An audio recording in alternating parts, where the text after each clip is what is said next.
ओम नमः भगवते वासुदेवाय। कार्तिक मास की शुक्ल पक्ष की चतुर्दशी को वैकुंठ चतुर्दशी का व्रत रखा जाता है। यदि इस संसार में कोई स्त्री व पुरुष वैकुंठ चतुर्दशी का व्रत पूरी श्रद्धा के अनुसार रखता है तो उसे वैकुंठ लोक की प्राप्ति होती है। हमारे सनातन हिंदू धर्म में वैकुंठ चतुर्दशी का विशेष महत्व है।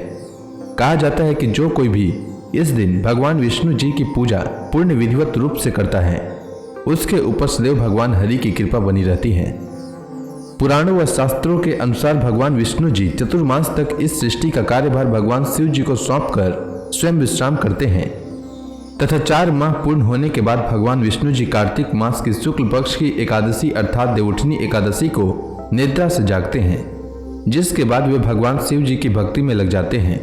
कहा जाता है कि वैकुंठ चतुर्दशी वाले दिन भगवान शिव जी और विष्णु जी का एक ही रूप होता है, इसलिए इस दिन संसार का जो कोई भी स्त्री व पुरुष इस दिन वैकुंठ चतुर्दशी का व्रत रखता है उसके लिए सदैव स्वर्ग लोक के द्वार खुले रहते हैं। इसी कारणवश हर व्यक्ति को वैकुंठ चतुर्दशी का व्रत रखना चाहिए।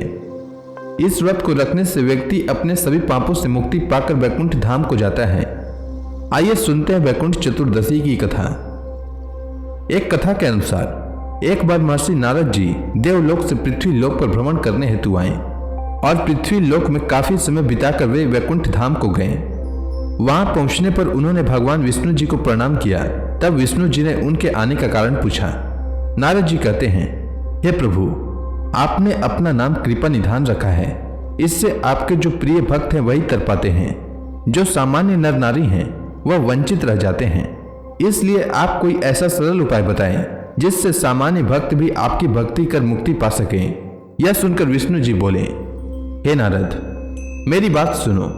कार्तिक शुक्ल पक्ष की चतुर्दशी को वैकुंठ चतुर्दशी पड़ता है।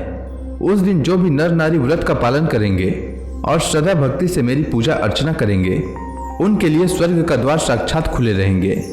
इसके बाद विष्णु जी जय विजय को बुलाते हैं और उन्हें कार्तिक चतुर्दशी को स्वर्ग के द्वार खुला रखने का आदेश देते हैं। भगवान विष्णु कहते हैं कि इस दिन जो भी भक्त मेरा थोड़ा सा भी नाम लेकर पूजन करेगा वह वैकुंठ धाम को प्राप्त होगा। दूसरी पौराणिक कथा के अनुसार एक बार भगवान विष्णु देवाधिदेव महादेव का पूजन करने के लिए काशी आए। वहां मणिकर्णिका घाट पर स्नान करके उन्होंने 1000 स्वर्ण कमल पुष्पों से भगवान विष्णुनाथ के पूजन का संकल्प किया। अभिषेक के बाद जब वे पूजन करने लगे तो शिव जी ने उनकी भक्ति की परीक्षा के उद्देश्य से एक कमल पुष्प कम कर दिया। भगवान श्री हरि को पूजन की पूर्ति के लिए 1000 कमल पुष्प को चढ़ाने थे। एक पुष्प की कमी देखकर उन्होंने सोचा कि मेरी आंखें भी तो कमल के ही समान है, मुझे कमल नयन और पुंडरीकाक्ष कहा जाता है। यह विचार कर भगवान विष्णु अपनी कमल के समान आंखें चढ़ाने को प्रस्तुत हुए। विष्णु जी की इस भक्ति से प्रसन्न होकर देवाधिदेव महादेव प्रकट होकर बोले, हे विष्णु जी, आपके समान संसार में दूसरा कोई मेरा भक्त नहीं है।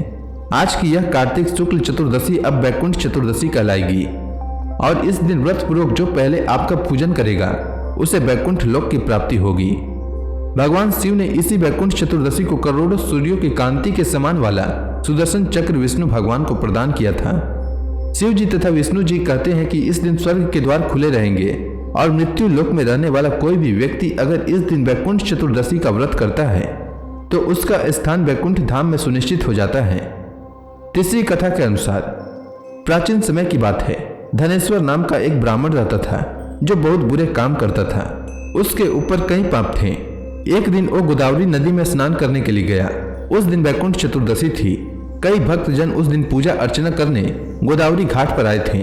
उस भीड़ में धनेश्वर भी उन सभी के साथ था। इस प्रकार इन श्रद्धालु के स्पर्श के कारण धनेश्वर को भी पुण्य मिला। जब उसकी मृत्यु हो गई तब उसे यमराज लेकर गए और नरक में भेज दिया। तब विष्णु भगवान ने कहा कि यह बहुत पापी है, पर इसने वैकुंठ चतुर्दशी के दिन गोदावरी स्नान किया और श्रद्धालुओं के पुण्य के कारण इसके सभी पाप नष्ट हो गए, इसलिए इसे वैकुंठ धाम मिलेगा। अतः धनेश्वर को वैकुंठ धाम की प्राप्ति हुई। इसलिए अगर कोई वैकुंठ चतुर्दशी का व्रत न भी रख पाए तो वह कम से कम वैष्णवों के संपर्क में रहे, उनका सम्मान करे, जिससे उसे पुण्य की प्राप्ति हो और उसके सारे पाप नष्ट हो जाए तथा अंत में उसे भी वैकुंठ की प्राप्ति हो सके। तो प्रेम से बोलिए विष्णु भगवान की जय, शंकर भगवान की जय, समस्त देवी देवताओं की जय।